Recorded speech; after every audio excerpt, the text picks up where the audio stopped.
Muy buenas tardes. El Señor les bendiga en este tiempo. Hemos estado en un tiempo de mucha carrera. Pero bueno, aquí estamos nuevamente. El día de hoy, como les dije, quiero empezar algo que es con respecto a la otra de las mujeres que íbamos a contemplar en este día. Y es Débora, una mujer muy especial, una mujer que tuvo un impacto, aunque de ella no se habla sino en 2 capítulos de la Biblia, especialmente en Jueces, el libro de Jueces, el capítulo 4 y el capítulo 5. Débora. Esta mujer, su nombre significa la que trabaja como una abeja. O sea, era una mujer que era trabajadora. La cuarta juez de Israel. Era la única mujer juez que hubo en Israel. Y en desempeñar ese oficio de juez. Antes de que llegara lo que era la monarquía, o sea, antes de que subiera el rey Saúl para gobernar Israel. Porque el pueblo se cansó de que los gobernaran los jueces. El esposo de ella se llamaba Lapidot. Se narra la victoria en este libro de las fuerzas israelitas dirigidas por el general Barak, a quien Débora le profetizó que iba a ganar esa batalla contra Sísara, un enemigo de Israel. Fue Yael, la esposa de Aber, un cananeo, fabricante de tiendas, este hombre, la que hizo justicia, porque una palabra profética que Débora dio, que a través de una mujer este hombre iba a morir. O sea, ¿quién? Sísara, que era terrible con Israel. Débora tenía un alma ardiente. Y tras la victoria de Israel, tuvieron paz durante 40 años. Qué cosa tan tremenda poder ejercer un llamamiento, pero que al ejercerlo verdaderamente quede para la historia. Y esto pasó con ella. Débora enseñaba y escuchaba al pueblo. Eran las características que ella tenía. Enseñaba y escuchaba al pueblo. ¿Cómo nos hace falta eso en estos días, no? Es que no solamente que se enseñe, porque hay muy buenos maestros dentro de la iglesia cristiana, pero lo que no hay mucho es quien escuche la problemática de cada persona. Hay iglesias grandes, pequeñas, medianas, como sea, pero hay muchas iglesias donde no se escucha al pueblo. Y eso lo necesitamos hoy en día, porque cuando tú escuchas a la persona se siente que su carga se fue, con tan solo que uno se dedique a escuchar a la persona. Débora era entusiasta y muy positiva. La veían como una persona fuerte y capaz de conseguir todos sus sueños, y era también una mujer atractiva, no era una mujer fea. Entonces se pueden imaginar qué hermoso que esta mujer, aparte de que era valiente, porque era valiente, también era una mujer atractiva, era una mujer que llamaba la atención de cualquier persona. Pero obviamente ella sabía cuál era su lugar, aparte de que nos habla de que tenía a su esposo. La palabra nos dice así. Voy a empezar por leer Jueces capítulo 4. Dice la palabra del Señor aquí. Después de la muerte de Ahod, los hijos de Israel volvieron a hacer lo malo ante los ojos de Jehová. Y Jehová los vendió en manos de Jabín, rey de Canaán, el cual reinó en Jabot, y el capitán de su ejército se llamaba Sísara, el cual habitaba en Haroset Goim. Entonces los hijos de Israel clamaron a Jehová, porque él tenía 300 carros errados y había oprimido con crueldad a los hijos de Israel por 20 años. Ya llevaban 20 años de ser oprimidos. ¿Por causa de qué? De su desobediencia. ¿Por causa de qué? De que hicieron lo malo ante los ojos del Señor. Hicieron lo malo. Entonces tuvieron la retribución debida a su extravío. Gobernaba en aquel tiempo a Israel una mujer llamada Débora, profetisa, mujer de Lapidot, y acostumbrada a sentarse bajo la palmera de Débora, entre Ramá y Betel, en el monte de Efraín. Y los hijos de Israel subían a ella a juicio. Y ella envió a llamar a Barak, hijo de Abinorán, de Cades de Neftalí, y le dijo: ¿no te ha mandado Jehová, Dios de Israel, diciendo, ve, junta a tu gente en el monte de Tabor y toma contigo 10,000 hombres de la tribu de Neftalí y de la tribu de Zabulón, y yo traeré hacia ti al arroyo de Sison a Sísara, capitán del ejército de Jabín, con sus carros y su ejército, y lo entregaré en tus manos? Barak le respondió: si tú fueras conmigo, yo iré, pero si no fueres conmigo, no iré. Ella dijo: iré contigo, mas no será tuya la gloria de la jornada que emprendes, porque en mano de mujer vendrá Jehová a Sísara. Y levantándose Débora fue con Barak a Cedes, y juntó Barak a Zabulón y a Neftalí en Cedes, y subió con 10,000 hombres a su mando, y Débora subió con él. Y a ver, Ceneo, de los hijos de Ohbab, suegro de Moisés, se había apartado de los ceneos y había plantado sus tiendas en el valle de Sanaín, que está junto a Cedes.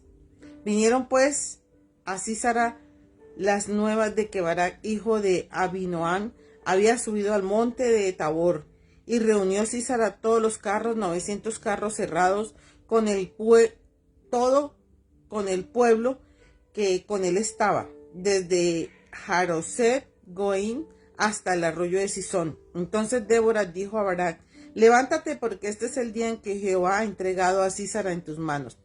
¿No ha salido Jehová delante de ti? Y Barak descendió al monte de Tabor, y 10,000 hombres en pos de él. Y Jehová quebrantó a Sísara y a todos sus carros y a todo su ejército a filo de espada delante de Barak. Y Sísara descendió del carro y huyó a pie. Mas Barak siguió los carros y el ejército hasta Haroset Goim, y todo el ejército de Sísara cayó a filo de espada hasta no quedar ni uno. Y Sísara huyó a pie a la tienda de Jael, mujer de Aber cananeo, porque había paz entre Jabín, rey de Jabot, y la casa de Eber Ceneo. Esto lo vamos a dejar hasta ahí la lectura. Pero quiero decirte que este hombre, Barak, no subió. Era el general del ejército de Israel, pero no subió si Débora no iba con él. O sea, él quería tener una certeza de que en sus manos tendría la victoria. Y muchas veces nos hemos retraído, nosotros como creyentes, hijos del Dios Altísimo, a hacer algo porque nos da temor de que de pronto no salga bien, aunque el Señor haya dado la palabra. Y eso sucede hoy en día. Entonces tenemos que tener el cuidado de mirar que Dios está con nosotros, y si es necesario pedir confirmación, la pedimos al Señor y Él nos va a confirmar las cosas que han de acontecer. Esta era profetisa, una mujer que hablaba de parte de Dios. Ella escuchaba a Dios y hablaba al pueblo. Pero este pueblo ya para este tiempo, después de 20 años, se sentía oprimido. ¿Por qué? Porque este hombre, Sísara, y ese rey donde estaban en ese lugar, los mantenía oprimidos todo el tiempo. Los hacían trabajar, bueno, hacían cantidad de cosas contra el pueblo de Israel. Así que tuvo que venir alguien, una palabra. Lo primero es que vemos es que el pueblo clamó al Señor y el Señor escuchó. Pero ya cuando habla aquí la palabra de que el pueblo clamó al Señor, es porque el pueblo volvió su corazón al Señor. O sea, ya no lo miraban de lejos o con ojos altivos o sencillamente sin querer escuchar al Señor. No, ahora vinieron verdaderamente a clamar a Dios. Y quiero decirte que el judío cuando clamaba era a voz en cuello. Clamaba así como clamó David en el Salmo 51. Señor, he pecado contra el cielo y contra ti. Y no era unas palabras suaves que decía, ni tampoco en baja voz, sino en alta voz.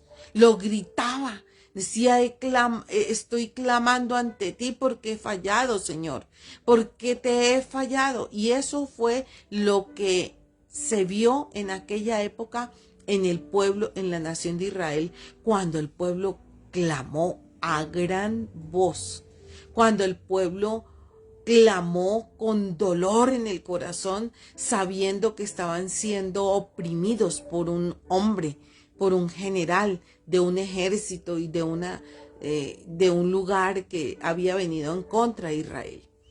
Pero eso hizo que ellos volvieran sus ojos a Dios, aunque tardaron 20 años de aquí en la tierra.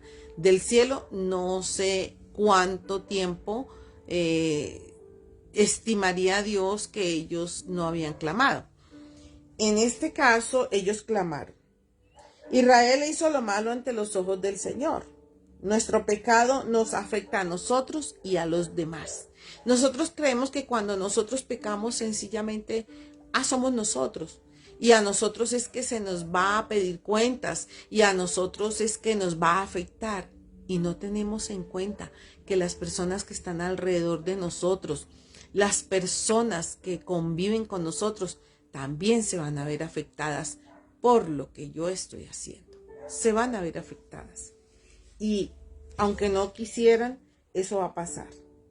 Dice, pero todo pecado se comete primordialmente contra Dios, porque cuando pecamos estamos despreciando sus mandamientos y su autoridad sobre nosotros. Así es, cuando pecamos, es como si le decimos al Señor, no te necesito, yo soy autosuficiente, yo puedo hacer todo, yo lo voy a hacer y no necesito de ti. Y estamos despreciando al Señor. Dice que los israelitas no habían expulsado a todos los cananeos, todos se habían reagrupado y trataban de recobrar el poder que habían perdido. Si desde un principio los israelitas hubieran obedecido la orden de Dios de expulsar a los cananeos de la tierra, esta situación no hubiera ocurrido. Ahora, pregunta.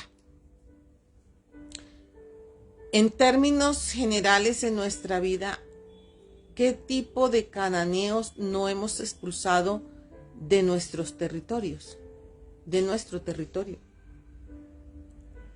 ¿Qué tipo? O sea, ¿qué hay que no hemos quitado? ¿O qué comunión tenemos con estas personalidades? Aquí habla de un pueblo cananeo, pero nosotros también, aunque estemos dentro de la nación de Colombia y todo esto, pero con quienes nosotros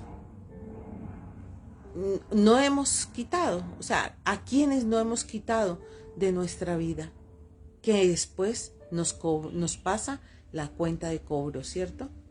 Porque aquí le pasó, estos cananitas le pasaron la cuenta de cobro a Israel, a tal punto que hicieron la guerra y se enfrentaron.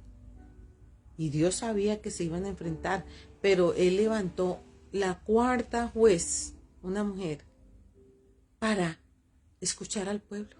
El pueblo estaba aterrado, el pueblo estaba en agonía, el pueblo estaba oprimido. Había muchas cosas en el pueblo. ¿Por causa de quiénes? De los cananitas. Sí, no había otra forma. Entonces, escuché en esta semana a alguien que me dijo, no, es que en el trabajo donde yo estoy empecé bien y todo lo demás, cumpliendo horarios y todo. Y de un momento para otro se le volvió eso una esclavitud total. ¿Por qué? Porque el enemigo siempre va a tratar de esclavizarnos. Y cuando ya eso pasa, eso ya ahí no hay bendición, no hay ninguna bendición.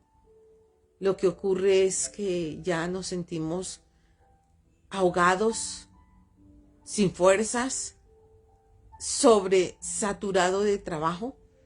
Y cuando eso ocurre, ese no es un buen lugar.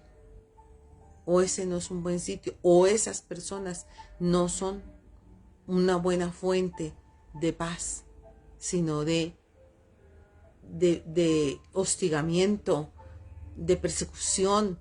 Porque hay persecuciones laborales tan sutiles que ni nos damos cuenta. Cuando nos ponen muchas cargas encima, eso es un acoso laboral.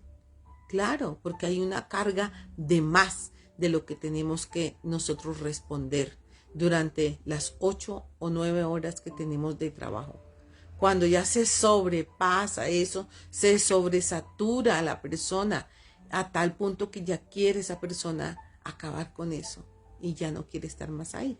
¿Qué fue lo que le pasó a la nación de Israel? ¿No? También nos habla esto así. Dice, los carros de guerra eran los tanques del mundo antiguo, hechos de hierro o de madera, eran tirados por 1 o 2 caballos y eran armas más temidas y poderosas de la época. ¿Saben por qué? Porque las ruedas, cada rueda, le sobresalían como unas cuchillas. Entonces, cuando ellos pasaban, ¡guas!, cortaban de una vez lo que rozaran, de una. Si rozaban la rueda de otro carro o de un caballo, el caballo le cortaban las patas. O al carro al otro carro que era de caballos también le cortaban las ruedas.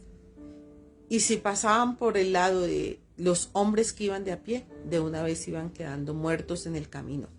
Eso era lo que tenían estos hombres cananitas de carros para la guerra. Por eso eran tan tenebrosos. Por eso era que infundían tanto miedo cuando tenía el pueblo de Israel que irse a enfrentar con ellos. Dice también,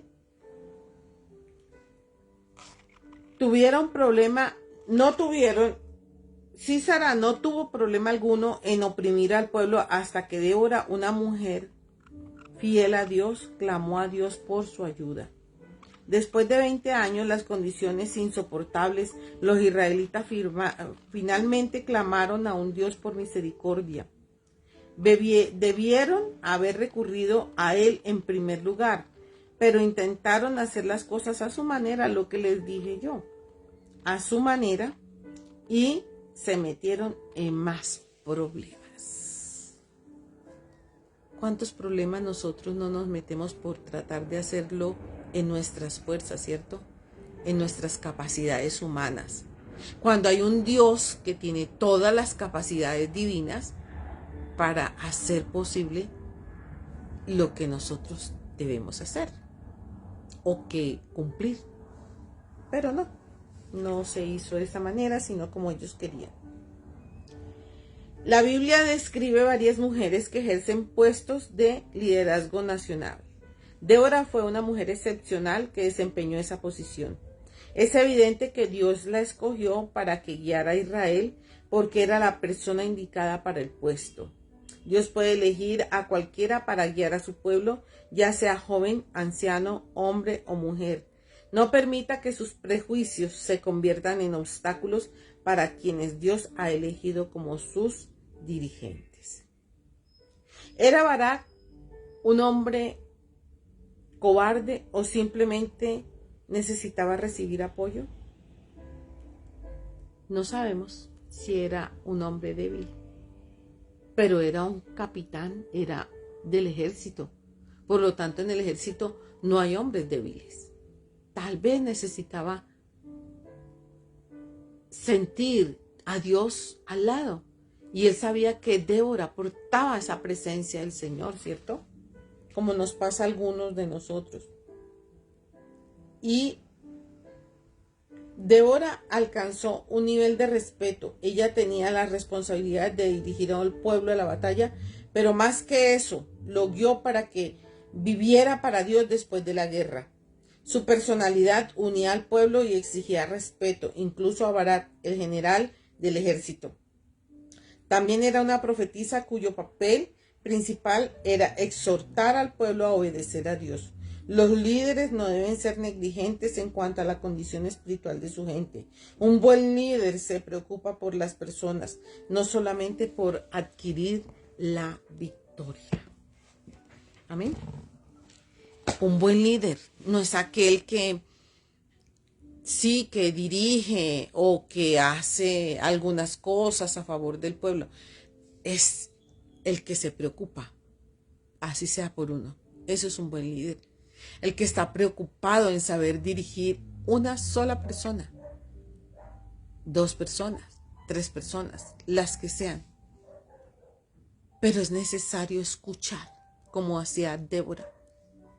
Era necesario que ella escuchara el clamor del pueblo, que escuchara lo que cada uno estaba viviendo. Yo me imagino cómo sería eso si aquí, por ejemplo, en los estrados judiciales de nuestra nación, ¿cuántos casos no pasan al día por los jueces, cierto? ¿Cuántos casos no están allí ellos litigando? ¿Cuántas personas están siendo privadas de la libertad o están saliendo en libertad porque ya se ha hecho un juicio? Pues esto era lo que le tocaba hacer en este sentido a Débora. Estar juzgando, porque dice que juzgaba, por eso se llamaban jueces, para juzgar lo que ocurría y determinar qué solución viable era posible. Así como hoy en día los estrados judiciales también se reúnen para mirar qué decisión van a tomar hacia una persona que ha hecho lo malo ante los hombres y ante las leyes. Es igual. Y en ese caso ella tenía que tener sabiduría. Y qué maravilloso era que ella tenía su oído listo para escuchar la voz del Señor todo el tiempo. Yo me alcanzaría a imaginar algo así. Ella estaba sentada bajo la palmera y ahí le venían todos los casos. Alguien se sentaba a su lado izquierdo y ella empezaba a escuchar lo que estaba diciéndole esa persona.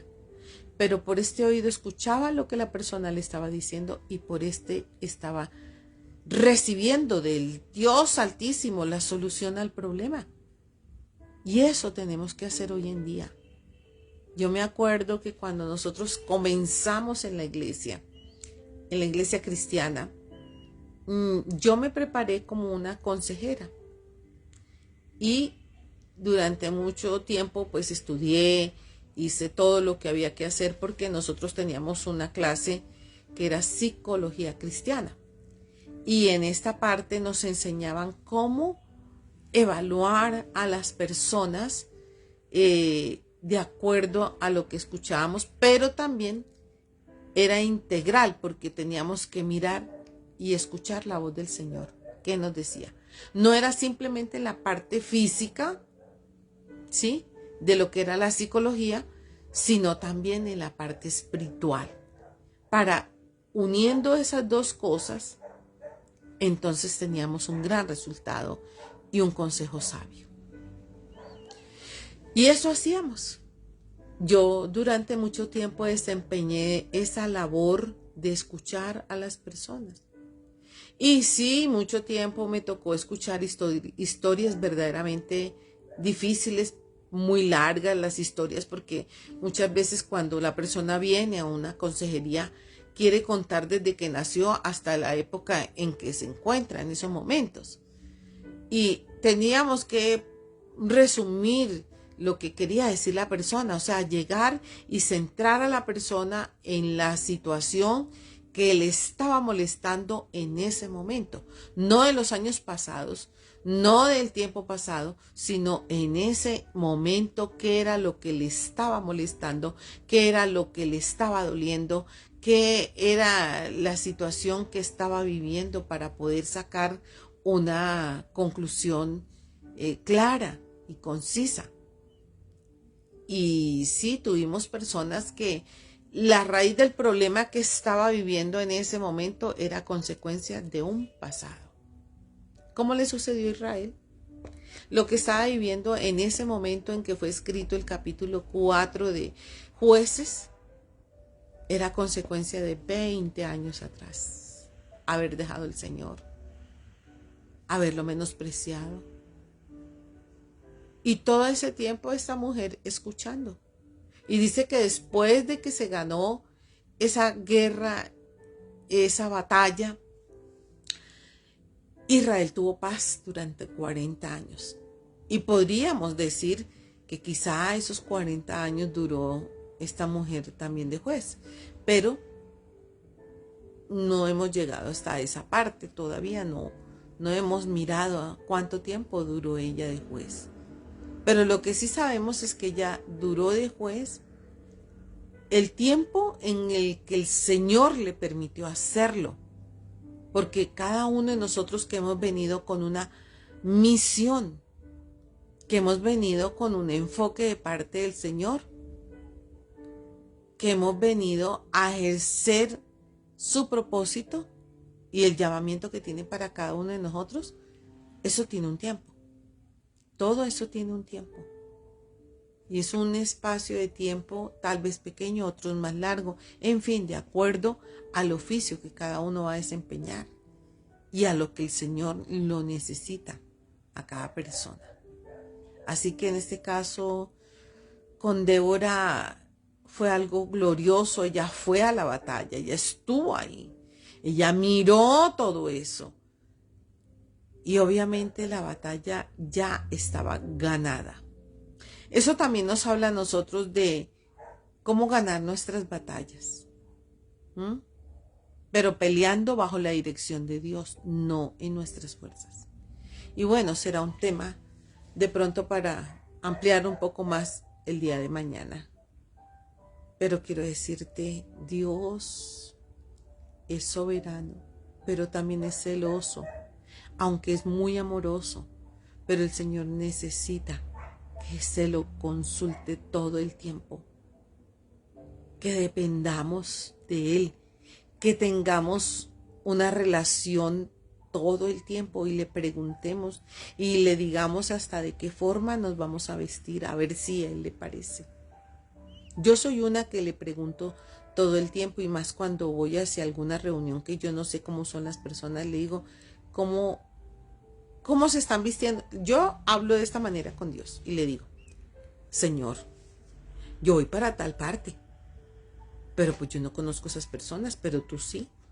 Así que dime, ¿cómo me debo vestir?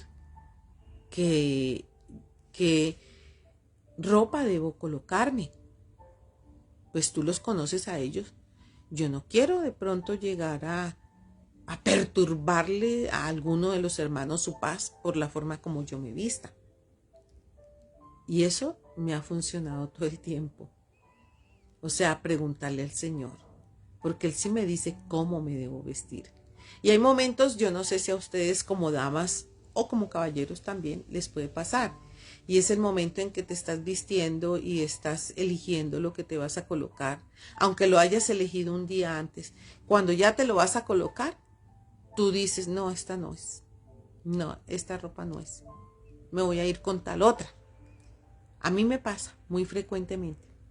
Yo elijo algo y digo, bueno, me voy a poner esto, me voy a poner aquello. Y le pregunto al Señor, duermo y al otro día, cuando ya es el momento de que ya deba vestirme, me dice el Señor, no, ponte esto otro, ponte esto otro. Así. Y tú me dirás, uy, pero todo eso tan insignificante, ¿para qué le va a preguntar uno al Señor? Quiero decirte, eso se llama relación. Y sí, es necesario preguntarle. Sí, es necesario decirle hasta qué debemos comer. Claro, porque este cuerpo se llama templo del Espíritu Santo. Y Él es el que sabe cómo debemos presentarnos ante las diferentes personalidades que vamos a conocer, ante los diferentes lugares que vamos a ir, de reuniones o lo que sea, aún para la misma iglesia. A mí me enseñaron hace muchos años, cuando recién conocí al Señor, que tú para presentarte delante del Señor no debes ir vestido de cualquier manera. No, no. Debes ir con lo mejor de lo mejor. ¿Sabes quién dijo eso? Y fue impactante para mí. Una mujer que venía de San Andrés, una pastora, con su esposo. Entonces ella compartió. Dijo, hermanos, de pronto ustedes se van a poner bravos o no sé, pero yo necesito decir esto de parte del Señor, porque Él nos ha enseñado esto y quiero compartirlo con ustedes. Ella no lo dijo a manera de regaño, no lo dijo a manera de crítica, no. Ella lo dijo a manera de respeto a Dios, porque es ante un rey. Ella lo primero que preguntó fue, si tú tienes que irte a presentar delante del presidente de la República de esta nación, ¿cómo te vestirías? Ah, no, pues claro, uno se pone lo mejor, ¿cierto? Se pone el mejor traje, el mejor atavío, todo eso. Dijo, exacto. ¿Y por qué cuando nos vamos a presentar delante del Rey de Reyes y del Señor de Señores nos venimos vestidos de cualquier manera? ¡Wow! Tremendo, ¿no? Esa comparación. Dijo, si delante de un hombre que mañana puede morir, y ese hombre es carne y hueso, se viste uno así, ¿por qué delante de un Dios todopoderoso que te conoce por dentro y por fuera te vas a vestir de cualquier manera? Él es un rey. Él es el Señor de señores. Entonces también debes hacerlo de acuerdo a su presencia. Cuando vengas el domingo, trae tus mejores galas, decía ella. No importa que tú me vas a decir, no, pero es que no tengo sino una muda. Que esa muda sea impecable ese día. Que esté limpiecita, que esté bien organizadita. Y te vas a ver divino con esa sola muda. Aunque te lo pongas todas las veces, no importa. No importa. Pero que ese día, ese traje resplandezca. Ese día, así sea una o dos mudas de ropa.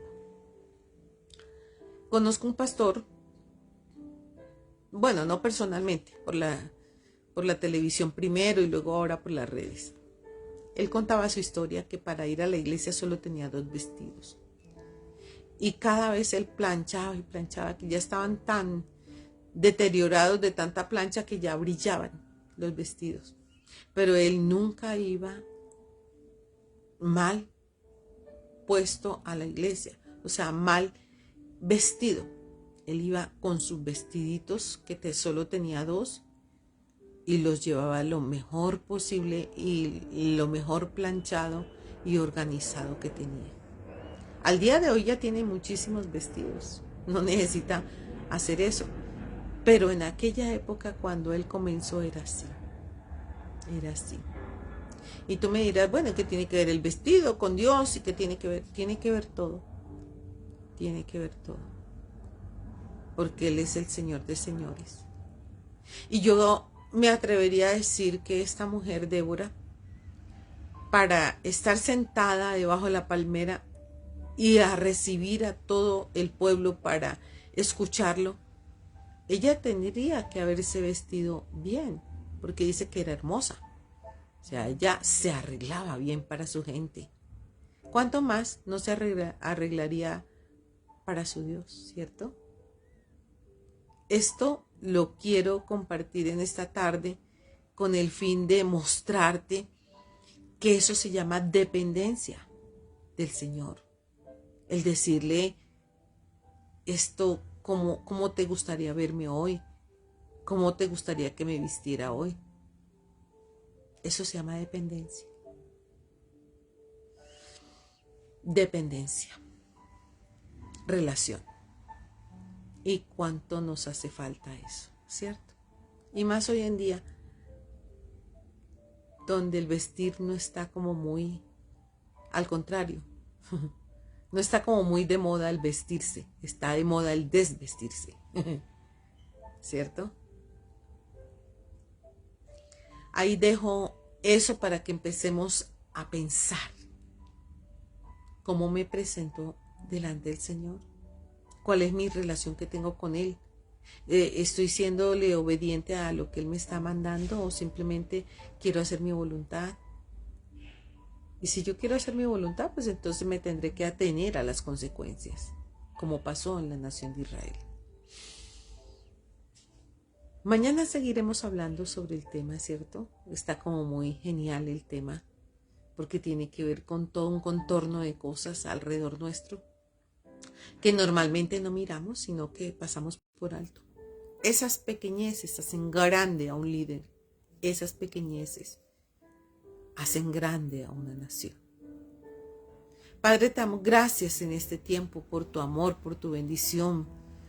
Te damos gracias por cada persona que se pueda estar conectando en este momento o en los días que siguen, Señor. Tú vas a hablarle a cada uno en particular. Nos has hablado hoy de una mujer especial que habitó muchísimos años atrás y que solamente tú tenías una relación con ella. Qué hermosa esa relación. Qué hermosa, Señor. Y el oficio que tenía no era fácil. Pero te agradecemos que desde aquel momento tú levantaste, no un hombre, sino una mujer, una dama, para hablar a tu pueblo. Por eso en ti, hoy en día, no hay hombre, no hay mujer, no hay griego, no hay nada de nacionalidades específicas que puedas tú usar para el beneficio de tu pueblo. Tú usas a quien tú quieres y te agradecemos en esta época por eso, Señor. Tú has dignificado la mujer. Otra cosa, Señor, es que la mujer se haya desfasado, pero tú has dignificado la mujer. Muchas gracias, Señor. Te pido que aquellas mujeres que se ven solas, aquellas mujeres que se ven hostigadas por sus esposos, aquellas que se ven opacadas y aprisionadas, seas tú trayéndoles libertad en este día, en el nombre de Cristo Jesús. Muchas gracias, Señor, te damos. El Señor te bendiga y te guarde. El Señor tenga de ti misericordia. El Señor haga resplandecer su rostro sobre ti y ponga paz en tu vida. Él te llene la arteza de amasar y traiga sobre tus alacenas una bendición apretada, remecida y rebosante. Les ha hablado la profeta Luz Estela Ayazo de Iglesias y Ministerios Vica, Visión Internacional, Cosecha de Avivamiento. Muchas bendiciones en este día y reflexiona en el libro de Jueces capítulo 4. Bendiciones.